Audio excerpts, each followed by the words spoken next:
Hello बच्चों, स्वागत है आपके अपने यूट्यूब चैनल जिज्ञासा क्लासेस में। मैं सुधांशु सर आज आप लोग के लिए वर्ग 10th का ज्योग्राफी सब्जेक्ट का वन का अंग लेकर आया हूँ, जिसका नाम है शक्ति ऊर्जा संसाधन।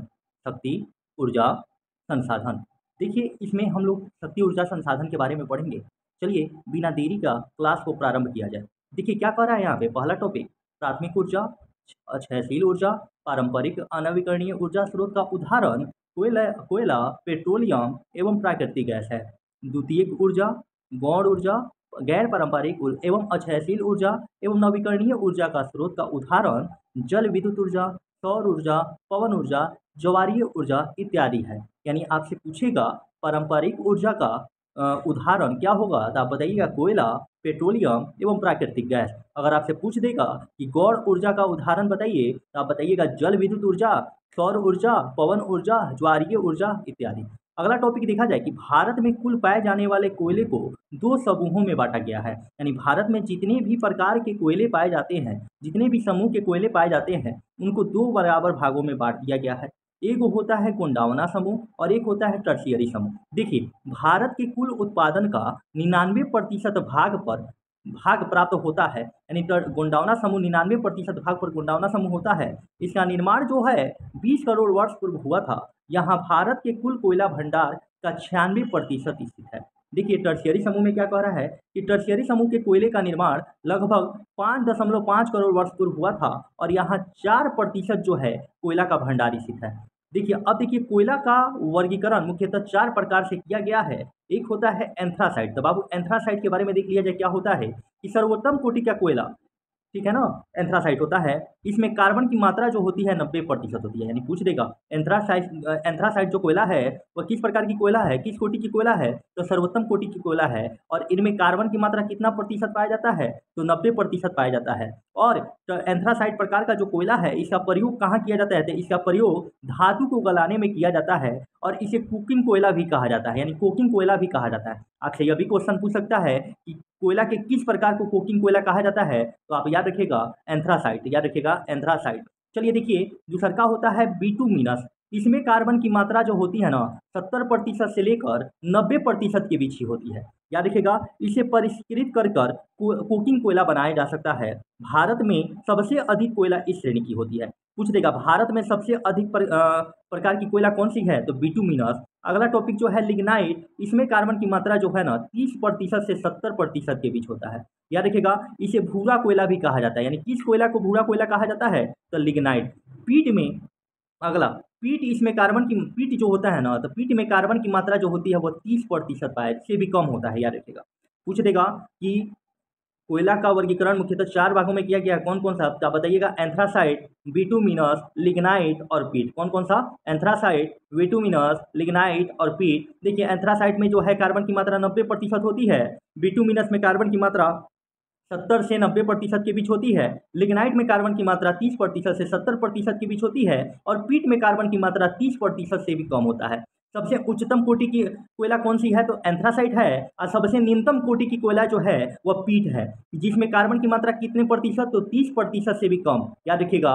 और एंथ्रासाइट में कार्बन की मात्रा कितनी प्रतिशत होती है, तो आप याद रखिएगा बाबू 90% के बीच होती है। कितने प्रतिशत, 90% होती है। याद रखिएगा कि भारत विश्व का मात्र 1% जो है पेट्रोलियम का उत्पादन करता है। पूछ देगा भारत विश्व का कितने प्रतिशत पेट्रोलियम का उत्पादन करती है, तो 1% जो है वो पेट्रोलियम का उत्पादन करती है। भारत में सबसे अधिक कोयला क्रमशः झारखंड, याद रखिएगा, छत्तीसगढ़ एवं उड़ीसा में मिलती है। पूछ देगा भारत में सबसे अधिक कोयला कहाँ कहाँ मिलती है, तो झारखंड में, छत्तीसगढ़ में एवं उड़ीसा में मिलती है। कहाँ कहाँ मिलती है, तो झारखंड, छत्तीसगढ़ एवं उड़ीसा में मिलती है। भारत विश्व का कितने प्रतिशत पेट्रोलियम का उत्पादन करता है, तो 1% पेट्रोलियम का उत्पादन करता है। भारत में सर्वप्रथम तेल शोधक कारखाना की स्थापना कब की गई थी, 1901 में किया गया था। और कहाँ किया गया था, असम के डिगबोई में हुआ था। याद रखिएगा, असम के डिगबोई में क्या हुआ था कि सर्वप्रथम तेल शोधक कारखाना की स्थापना किया गया था। और कब किया गया था, तो 1901 में किया गया था। याद रखिएगा भारत में, याद रखिएगा कुछ पूछ देगा कि भारत में कुल कितने तेल शोधक कारखाने हैं, 18। याद रखिएगा कितने तेल शोधक कारखाना है, 18। और वर्तमान में बढ़कर कितना हो गया है, पूछ देगा वर्तमान में बढ़कर कितना हो गया है, आप बताइएगा 21। याद रखिएगा वर्तमान में बढ़कर कितना हो गया है, तो 21 हो गया है। देखिए सागर सम्राट से तेल निकालने का कार्य 1975 में प्रारंभ हुआ था। पूछ देगा सागर सम्राट से तेल निकालने का कार्य कब से प्रारंभ हुआ, तो 1975 से प्रारंभ हुआ था।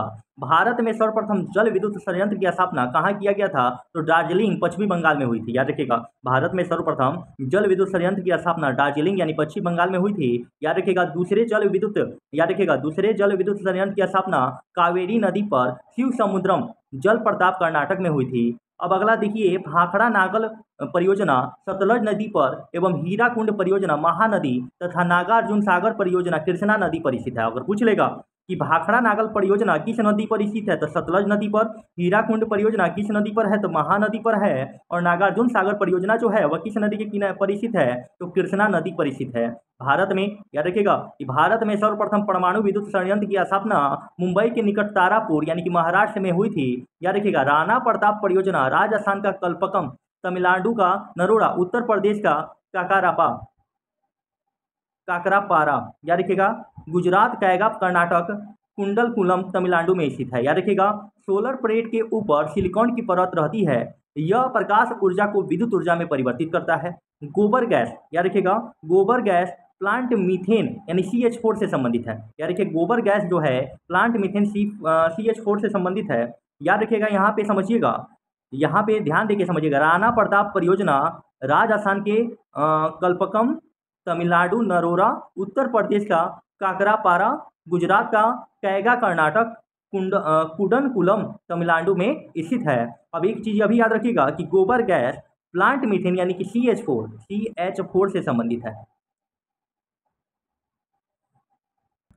देखिए बच्चों, आप लोग को जो है यह वन का अंग में जो जितने भी जो थे वन लाइनर ऑब्जेक्टिव क्वेश्चन जो था वह कंप्लीट करा दिया गया। और मेरा उद्देश्य यह है कि आप 100% ऑब्जेक्टिव क्लियर कर लें। अगर यह क्लास आप कंप्लीट कर ले रहे हैं तो आपका 100% ऑब्जेक्टिव क्लियर हो जाएगा। इससे पहले आप यूट्यूब चैनल पर नए हो तो यूट्यूब चैनल को लाइक करें, सब्सक्राइब करें और शेयर करना न भूलें। और याद रखिएगा, ऐसे ही ऑब्जेक्टिव जो है आप लोग को history, political science, economics and बहुत सारे सब्जेक्टों का करवाया जाएगा। अभी हिस्ट्री का स्टार्ट किया जाएगा, ज्योग्राफी के बाद जो है हिस्ट्री का प्रारंभ किया जाएगा। तो बिना देरी का क्लास को प्रारंभ किया जाए। आप लोग यूट्यूब लाइक जरूर कीजिएगा और सब्सक्राइब जरूर कीजिएगा चैनल को। चलिए ध्यान दीजिएगा, यहाँ पे कह रहा है बुक्स ऑब्जेक्टिव। अब जो है नीचे कुछ बुक्स ऑब्जेक्टिव दिया रहता है, उसको भी हम कंप्लीट कराते हैं। चलिए देखा जाए क्या कह रहा है कि खनिज तेल का विशाल भंडार असम में स्थित है। याद रखिएगा, भारत के तारापुर महाराष्ट्र में पहला परमाणु ऊर्जा केंद्र स्थापित किया गया था। याद रखिए, पूछ देगा भारत के कहाँ पर पहला परमाणु ऊर्जा केंद्र स्थापित किया गया था, तो तारापुर कहाँ, महाराष्ट्र में। कोयला जो है किस प्रकार का संसाधन है, किस प्रकार का स्रोत है, तो अनवीकरणीय ऊर्जा स्रोत है। प्राकृतिक गैस प्राथमिक विद्युत का उदाहरण नहीं है। ऊर्जा का गैर पारंपरिक स्रोत जो है सौर ऊर्जा होता है। गोंडवाना समूह के कोयले का निर्माण कितने वर्ष पूर्व हुआ था, तो 20 करोड़ वर्ष पूर्व हुआ था। भारत में कोयला का प्रमुख उत्पादक राज्य जो है झारखंड का झड़िया है। सर्वोत्तम प्रकार का कोयला जो होता है वह एंथ्रासाइट होता है और इसमें कार्बन की मात्रा कितने प्रतिशत होती है, 90% होती है। मुंबई हाई खनिज तेल के लिए प्रसिद्ध है। भारत का प्रथम तेल शोधक कारखाना असम के डिगबोई में स्थित है। पूछ देगा यह कि भारत का प्रथम तेल शोधक कारखाना जो है वह कहाँ स्थित है, तो असम के डिगबोई में। प्राकृतिक गैस पेट्रोलियम के साथ पाया जाता है। भाखड़ा नागल परियोजना जो है किस नदी के किनारे स्थित है, किस नदी पर है, तो याद रखिएगा सतलज नदी पर। दक्षिण भारत की सबसे बड़ी परियोजना कौन सी है, तो नर्मदा परियोजना है। ताप विद्युत केंद्र कहाँ स्थित है, तो बरौनी में स्थित है। यूरेनियम का प्रमुख उत्पादक स्थल जो है जादूगोड़ा है। एशिया का सबसे बड़ा परमाणु विद्युत जो है गृह तारापुर में स्थित है। भारत के राजस्थान राज्य में सौर ऊर्जा के विकास की असीम संभावनाएं हैं। ज्वारीय ज्वारीय यहाँ पे क्या कर रहा है बुआ, यहाँ पे रुक जाइए 2 मिनट। देखिए 18 नंबर का रहा है, ज्वारीय अतरंग ऊर्जा उत्पादन हेतु भाखला की खाड़ी, खंबात की खाड़ी में अनुकूल परिस्थितियां है। देखिए यह लास्ट क्वेश्चन था और चैप्टर जो है द एंड हो गया। द एंड हो गया यानी कहने का तात्पर्य हुआ वन का यूनिट 1 आपका पूरा कंप्लीट हो गया।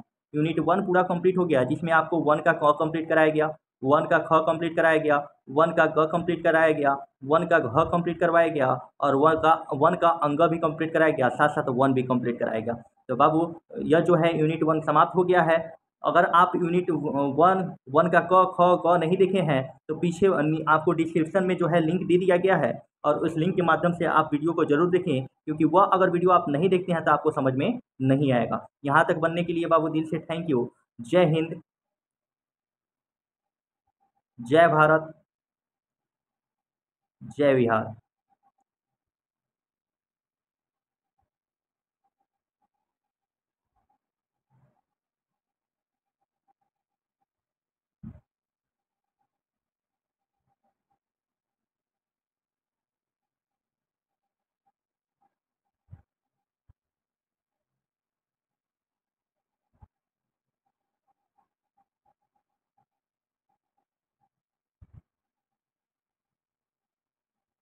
2 लेकर आया हूँ, जिसमें आप लोग को कृषि के बारे में पढ़ाया जाएगा।